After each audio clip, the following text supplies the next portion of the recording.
ACS বিষয়া লাচিত কুমাৰ দাসৰ গুৱাহাটীৰ কুইন গাৰ্ডেন এপাৰ্টমেণ্টত দুৰ্নীতি নিবাৰক শাখাৰ অভিযান নিশা দুৰ্নীতি নিবাৰক শাখাই জব্দ কৰে 1,17,30,000 টকা এপাৰ্টমেণ্টৰ ভূমি মহলাত দাসৰ আছে দুটাকৈ ফ্লেট এটা ষ্টিলৰ আলমাৰীৰ পৰা জব্দ কৰে এই টকাখিনি এটা ফ্লেটত ভাড়াতীয়া হিচাপে আছিল এগৰাকী সম্পৰ্কীয় পুৱতি নিশা লাচিত কুমাৰ দাসৰ চৰকাৰী বাসভৱনতো অভিযান চলাই দুৰ্নীতি নিবাৰক শাখাই ৰুক্মিণীগাঁৱৰ এচিএছ কলনীৰ হাউচফেড এপাৰ্টমেণ্টত অভিযান চলাই B104 নম্বৰৰ ফ্লেটত অভিযান চলাই দুৰ্নীতি নিবাৰক শাখাৰ এটা দলে অভিযানত জব্দ এটা পঞ্জীয়নভুক্ত পিষ্টল এই অভিযানতে জব্দ কৰা হৈছে কেইবাখনো বেংকৰ পাছবুক এফালে দিনৰ ভাগত জব্দ কৰিছিল 48 লাখ টকা সমান্তৰালকৈ খুজাই ৰহা আৰু গুৱাহাটীৰ দুটা স্থানত আছে লাচিত দাসৰ কেইবা বিঘাও ভূমি দিনৰ ভাগত দুৰ্নীতি নিবাৰক শাখাই জব্দ কৰিছিল প্ৰায় 500 গ্ৰাম সোণৰ অলংকাৰ আমি দেখুৱাইছো আপোনালোকক এয়া দমে দমে টকা উদ্ধাৰ হৈছে লাচিত দাসৰ সেই বাসগৃহৰ পৰা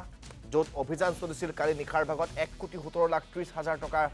নগদ ধন উদ্ধাৰ কৰিবলৈ সক্ষম হৈছে অভিযানকাৰী দলটোৱে তাৰ সমান্তৰালকৈ আমি আনটো ইণ্ডত আপোনালোকক দেখুৱাইছো কালি অন্যান্য প্ৰান্তত অভিযান চলাৰ সেই দৃশ্যাংশ এটা পঞ্জীয়নভুক্ত পিষ্টলো উদ্ধাৰ কৰিবলৈ সক্ষম হৈছে অভিযানকাৰী দলটোৱে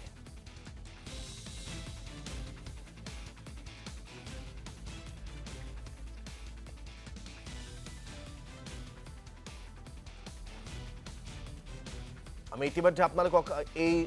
যে দুৰ্নীতি নিবাৰক শাখাৰ অভিযান সেই অভিযান সন্দৰ্ভত সবিস্তাৰে জনাইছো গুৱাহাটীৰ কুইন গাৰ্ডেন এপাৰ্টমেণ্টত দুৰ্নীতি নিবাৰক শাখাই কালিৰ দিনটোৰ অভিযান চলাইছিল আৰু তেতিয়াই দুৰ্নীতি নিবাৰক শাখাই জব্দ কৰিছিল 1,17,30,000 টকা এপাৰ্টমেণ্টৰ ভূমি মহলাত থকা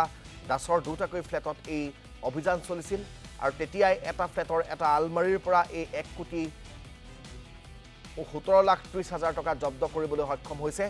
টকা গণিবৰ বাবে লাচিত কুমাৰ দাসে যেটো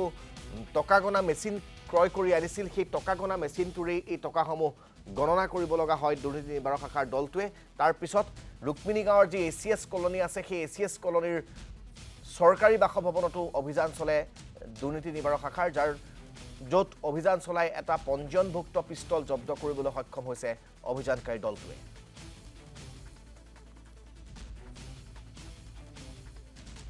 তো বিৰাট বহুত বেছি অহংকাৰী মানুহ আৰু বেলেগ আৰু আমি জনাতো তেখেতৰ নহয় তেখেতে ভাড়া দিছে খুলালি একক তেখেতৰ ভাড়াটো খোলাই এতিয়াতো বহুত গামোচা পাৰি একদম ঢেৰ টকা থৈ দিছে একদম কোটিৰ ওপৰততো হ'বই 2 কোটি টকা কাকো নামাতে বহুত অহংকাৰী মানুহ এইটো একজেক্টলি মনত নাই দেই মোৰ 5 বছৰ মানটো হ'ল 5 বছৰ মান হ'ল সদায় আছিল আৰু ইয়াতে সৰ্বমুঠ আমি যোৱাকালিৰ পিছত আজি এইটো দ্বিতীয়টো যিটো তেওঁৰ ফ্লেট এইটো তেওঁৰে ফ্লেট এইটো যেতিয়া আমি খবৰ পালোঁ সেইমতে আজি তেওঁ এটা ষ্টিলৰ আলমিৰাৰ ভিতৰত 1,17,30,000 টকা কেছ ইয়াতে ৰিকভাৰ কৰা হৈছে তাৰ উপৰিও যথেষ্টখিনি তেওঁৰ মাটি বাৰীৰ সম্পত্তিৰ ডকুমেণ্টছ ইয়াতে পোৱা হৈছে সেই গোটেইখিনি আমাৰ এতিয়া সিজ কৰাৰ প্ৰচেছটো আমাৰ চলি আছে তাত মাটি বাৰী আমি এতিয়ালৈকে পোৱাৰ ভিতৰত ৰহাত প্ৰায় 1 বিঘা মাটি হোজাইত 4 কঠা 11 লেচা মাটি গুৱাহাটীতে ইয়াতে যি দেখিছে আপুনি দুটা ফ্লেট ইয়াৰ উপৰি গুৱাহাটীতে বেলতলাতে এটা প্লট আছে মাটিৰ 1 কঠা 1.67 লেচা আৰু এটুকুৰা মাটি 1 কঠা 10 লেচা মাটি ইমানখিনি ইতিমধ্যে আমি ডকুমেণ্টছ ইয়াৰ ভিতৰতে পাইছোঁ এতিয়া দ্বিতীয় যিটো ফ্লেট আমাৰ চাৰ্চ কৰি থকা হৈছে